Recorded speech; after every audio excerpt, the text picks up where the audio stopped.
surviving 10 years of living with cancer. And I invite all of those people in that landmark to join me in ringing the bell. You have to get up. You have two choices.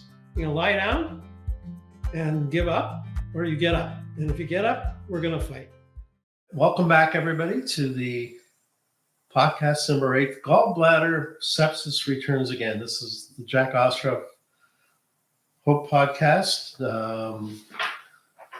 Once again, I just remind everybody the content on this podcast reflects my personal journey and experience as a cancer patient. I'm not a medical professional, and nothing discussed in this podcast should be considered medical advice. Always consult with your doctor or qualified healthcare provider for guidance related to your health, diagnosis, or treatment options. Every person's medical situation is unique, and professional medical advice should be tailored to your individual needs. So, just to backtrack a bit, back at North York General in February of 2024, surgeon says to me, "You will not survive another infection." And I've organized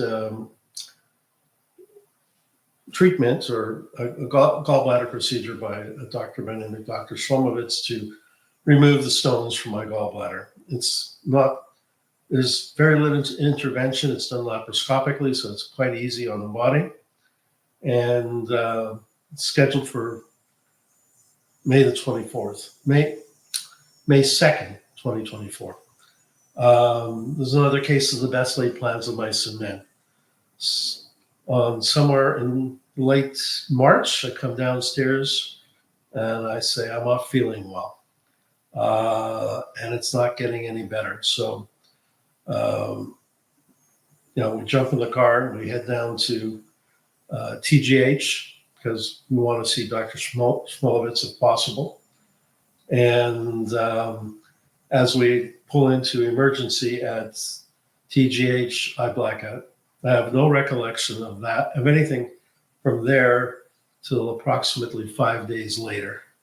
And so I think Jared can explain what happened as I arrived at emergency, what the doctors had to say, and I'll take it from when I wake up in the ICU. Yeah. Well, I think what happens with this kind of stuff is, even if you arrive at Emerge and you say, okay, 6 months ago we were in the hospital and at North York General and ABC happened, they still have to treat a patient as they see them. So when you come in, they have to do the intake. They start giving you maybe some medication to see if it can relieve things. But I think our family was saying, we just went through this. It looks like it might be another gallbladder infection. There's still a lot of testing you have to do to make sure that's the right thing before you start administering any medication and stuff like that.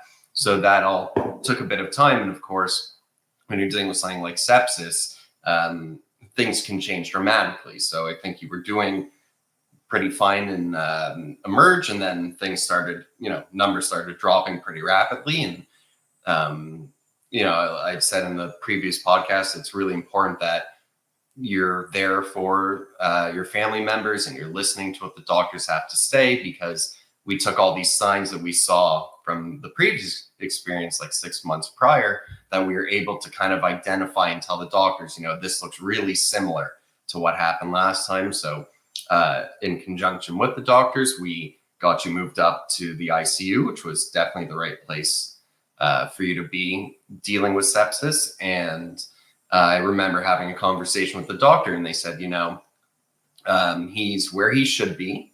We're using the big guns. We're using these really strong antibiotics, and we have to give it time to work. And of course, a couple hours start to pass, and instead of getting better, you were actually getting worse. So I spoke to one of the head doctors of the ICU, who's absolutely incredible at Toronto General Hospital. And I said, the last time we went through this, they had used a drug called meropenem. And I said, is that the drug he's on right now? And she explained, no, there's two big guns that they use sometimes, and they thought the other one might be more effective, but you have to give it time to work. And I said, well, because it had worked last time, is that something you might consider? And she said, listen, that's good information. Every little bit that they can get helps them make a more informed decision. So she said, why don't we give that a shot? Let's see how his body responds. And within a few hours, we started seeing things starting to trend upwards. And that was a major turning point. And, the doctors are always very cavalier. They explain, as they did the previous time, that if he went septic again, the body can only handle that so many times. So they were very upfront with us and saying, we don't know if you will pull through this. They're going to give you every single thing they can to give you the best shot. And we knew you were in good hands. So at that point, it just turned into a waiting game. And I said, as I said before, the power of music. We were surrounding your bed. We were listening to American Pie. We were listening to Puff the Magic Dragon, some Tom Petty, some Pink Floyd, anything that we could pull from, our family's memory to kind of, if you could hear us. I know you say you were blacked out for most of it, but the doctors always say, that we think he can hear some stuff, maybe, underneath. So we just wanted to be there and create a unit of love and support around you and do as the doctors did, give you the best chance we could to help you pull through. Subsequent to that event, families told me basically that 3 doctors said, I will not survive the day. So that gives you the extent of how serious sepsis can be. And in my case, after the 4th event to date, and again, Jared's saving my life. So that leaves me, 5 lives. Use up 4, 5 are left. It's a good thing I wasn't conscious to hear any of this, because I would have been quite upset. But I was out like a light. And somewhere along day 5, I guess I started responding to the medication, and I wake up in ICU. Yeah, the funny thing is the doctors are just doing their job. They're telling you what, and I conferred with some of my doctor friends. They said what they are telling you is 100% correct. And what I kept telling every doctor was that you haven't met Jack yet. And I said, this is Jack at this point, like 3.0. And I said, I understand what you were telling me, but I kept telling them, you have to understand that he's going to fight and he's going to give it his all. So even though you're telling me this, it was like my brain wouldn't accept it. And I remember my sister and my mother saying, Jared, listen to what the doctors are saying. I go, I heard them. I heard, what the situation is, but I said, I have faith. He's a fighter. And I just wanted to communicate that to those doctors to say, and I knew they were doing everything they could, but I want them to know, don't give up on him, because we're not. So it was a scary time, but that was about, like you said, 5 or 6 days. And then I think the very first thing, which has happened about 3 times now, is you wake up after a week of this and you'll turn to me, you go, Jared. I go, yeah. You go, do they have a shawarma place downstairs? And I would turn to the doctors and I go, oh my God, he's back. That's my dad. And I remember it was my sister's birthday and she brought in a tray of cupcakes, and she had said, I know Dad's not going to be able to have these cupcakes, but it's important to me that we do this in the room. And we were thinking, this is going to be a pretty gloomy birthday, but, we're in there with the cupcakes, and then walks the doctor and she goes, your dad's a fighter. And we're like, yeah, we told you. And she goes, all these numbers are trending upwards. He's responding well to medication. And together with the doctor, we had the cupcakes. So you have, in the darkest time, these moments. So I came back for Carly's birthday, which is very important to me. I'm happy I didn't miss that. So the origin of Jack 3.0 is to go back to when I was on immunotherapy and had an adverse reaction. And I required this medication. I was on steroids. It made me crazy. And I reinvented myself. In my insanity, I called myself Jack 2.0 because I was now going to be newer and better. So each time I go through these events, I'm upgrading the software. So now I'm Jack 3.0. But I got to tell you, it's pretty scary when you wake up in ICU. Certainly, it was a good thing that I wasn't conscious to hear what the doctors had to say. Something my mother would say, when she was in poor health, towards the end, she says, the doctors tell me things that I don't like to hear, so I just ignore it. And that's probably the best advice I've ever gotten. It's one thing for them to say it. You don't have to buy in on it. I fight. I just not prepared to give in to this. Partly because I'm angry about it. I have to admit that. I can't say I'm happy about having cancer. Can't say I'm happy about being in hospitals and having, sepsis on 4 occasions. Things were rather insane, or have been rather insane over the, at this point, 24, we're coming up to 9 years. And I so certainly wasn't expecting any of this. And then things got a little more interesting. So during the course of my stay in ICU, at the very end, really. Well, towards the end of my stay in ICU, my right hand started to shake, and I couldn't understand what that was. I've never had that experience before, and the nurses saw it, brought it to the attention of the doctors. The sessions would start increasing. It'd be more of a tremble in my hand than it would go to my arm. It would last 15 seconds, then it would last 20 seconds, it could go 30 seconds. And they would bring in the neurologist to have a look at it. And he says, well, it's not serious. It's not a seizure. It's a tremor of some sort. It's not serious. And unfortunately, the seizures got to be larger. And so they would initially involve my hand and then my arm. And it would go on for longer periods of time. Had easily 20 of these over the course of a few days. And they couldn't figure it out. But the worst of it happened towards the end of these, actually seizures, where my hand sort of was seizing, involved my arm, then involved the right side of my body and then my leg. And it was so intense that when my arm fell on my chest, I couldn't feel my right arm again. There was no feeling, no sensation at all.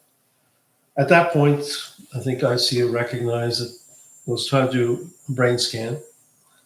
And they said they didn't think it was, but it went down for the brain scan. They came back and they said, Mr. Ostroff, regret to inform you that you have brain cancer. I had a bleed on my left side, which explains why the seizure was on the right side. There was another small lesion, I believe, on the right side, but that wasn't that big at the moment. And the seizure, or the brain bleed, was causing the seizures. There's a medication called Keppra that they put me on, and that basically stopped the seizures. But the question was, what do we do? We have brain cancer. Not only that, the last one was so intense, I couldn't feel my right arm. And after a day or so, it got a little bit better. I got back some feeling, but basically I was holding my arm like this.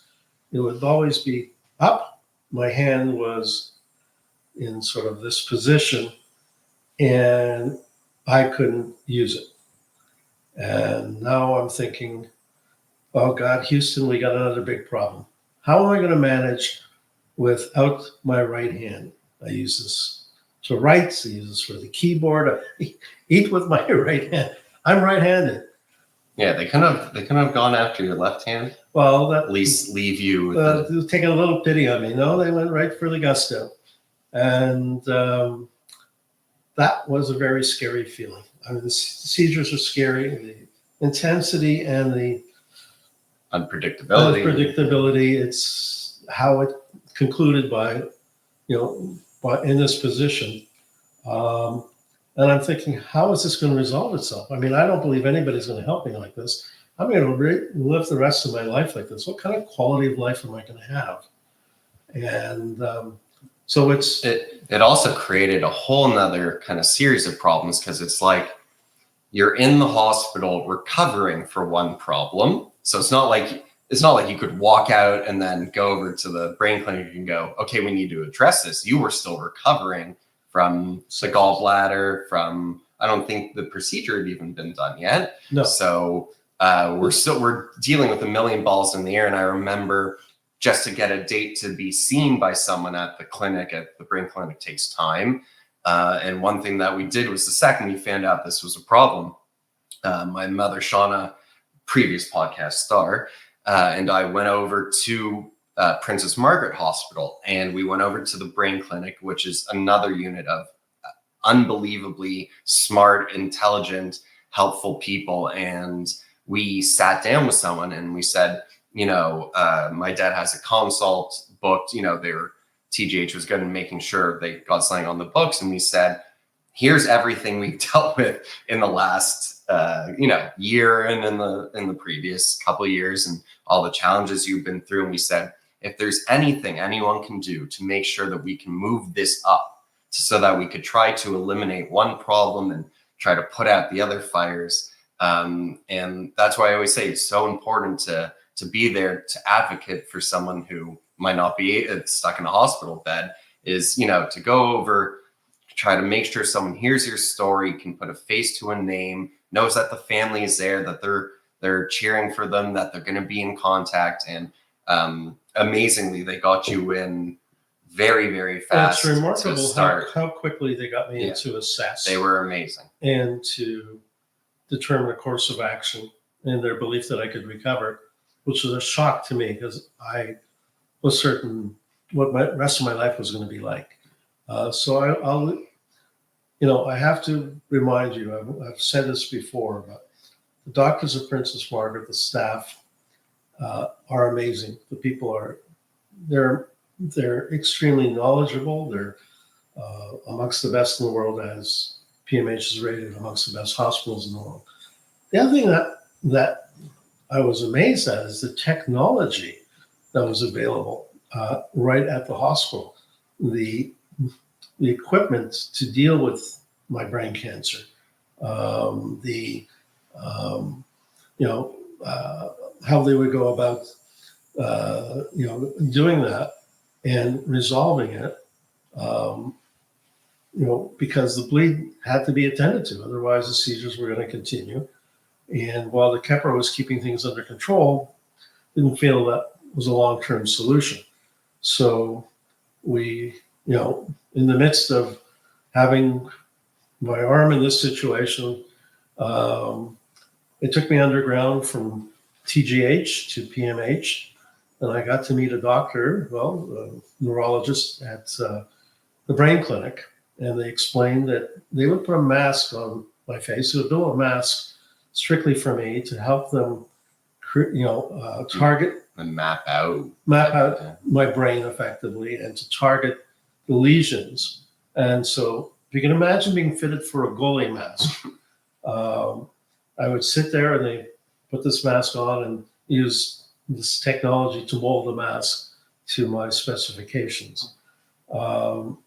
Then in subsequent week, I believe, they came back and we did a radiation treatment where they literally, very much on a pinpointed basis, targeted the bleed, the two of them, and they believed they were successful. And subsequent scans proved they were. So I was in shock that they could address the brain bleed in such a fashion. Technology was amazing. The staff was so knowledgeable, very friendly, made me very comfortable. So I felt comfortable that we had the brain cancer under control. There was optimism that we had destroyed the cancer, but at the same time, my hand was still here, and I was still recovering from sepsis. I still had a gallbladder full of stones, and then the challenge was to get another appointment. We needed to reset that appointment. I obviously was not fit for the procedure, the gallbladder procedure, with Dr. Slomovitz for May, and so that got moved on to early June. And I got the privilege of, staying in the hospital and trying to deal with one hand and just manage and try to be patient and wait. This was pretty intense. And then the other aspect that makes it a challenge is you're on a floor. The floor I was on is obviously meant for cancer patients. And there's a lot of sad stories out there. There's a lot of people who are in distress, whose families, and it was remarkable to me how, basically the families would move in with the patients, as did mine. The patients are never alone. And I give credit to all those people who, sacrifice for their loved ones to be, part of their solution. This is a challenge that certainly none of the patients can go through on their own. So the importance of support from everybody in your family is integral to your recovery. So, and it really kind of opens your eyes, because everyone's so focused on their own problems that when you kind of get into like the ICU waiting rooms and you see, there's 10, 15 other families there, young, old, children, everyone. And you're just like, there's so many people that this affects, and so many people that are really going through the same thing you are. And you just, sometimes it doesn't seem like it, but to see the support and to see, everyone sticking together and how it brings the families kind of closer, helps give you strength. And I think that's something that's very important to me. I haven't been on this journey alone. This is not just my story. This is a family story. This is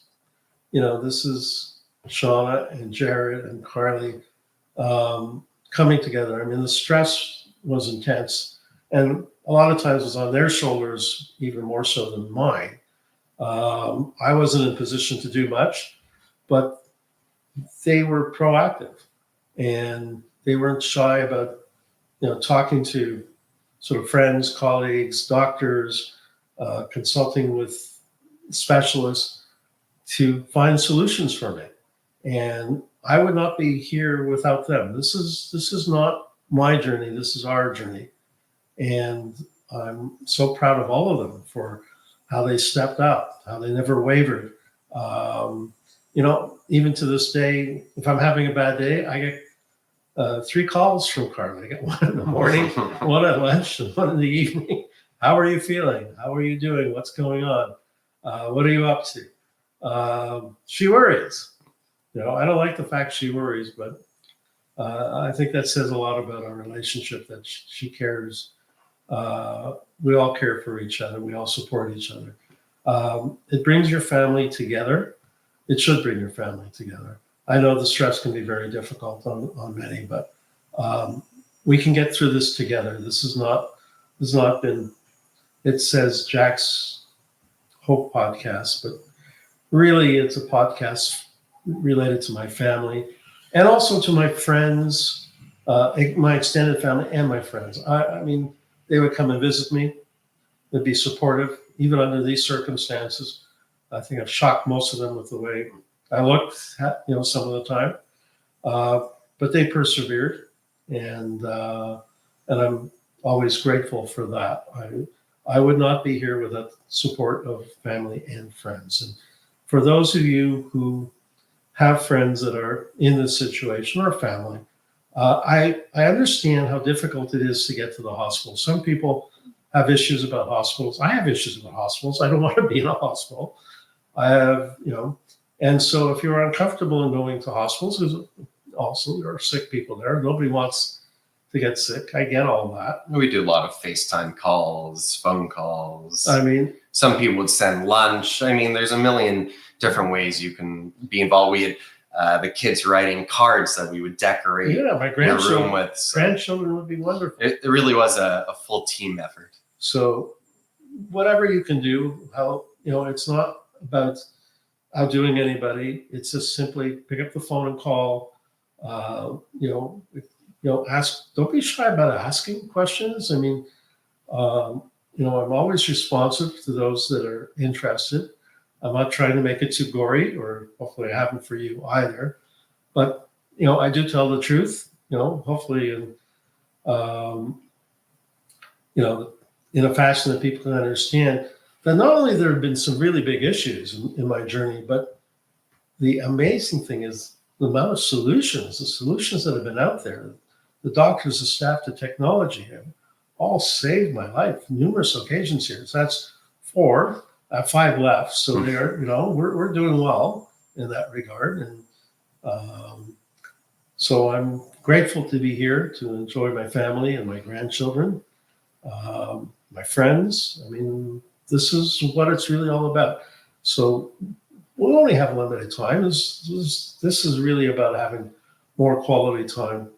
And I'm in bonus territory. I've recognized that a long time ago.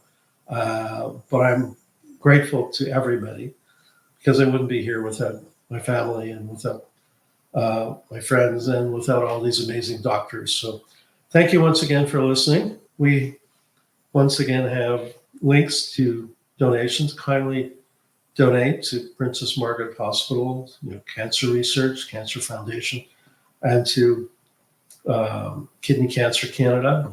They're all doing some wonderful research. I wouldn't be here without medication that was brought to the market after I was diagnosed. So over the course of the 10 years, 4 different meds were introduced. And thankfully, in some fashion, some have failed. I didn't do well, certainly on immunotherapy. But Cabo I managed, and Levantinib I'm managing, and there's another one which we'll tell you about later on. So there are, new things that are out in the marketplace, but also there's more that's coming. Certainly with AI, being introduced to the marketplace, there are likely going to be many more meds during your cancer journey, and it's about staying informed and understanding what may be available to you. Thank you for tuning in. Please join us for our podcast number 10, coming soon to you. We'll talk to you about, my brain cancer journey and, dealing with this hand, how I got this hand to work again. I'm always amazed. So I hope you'll find it interesting. And I thank you for your support. Have a great day, everybody.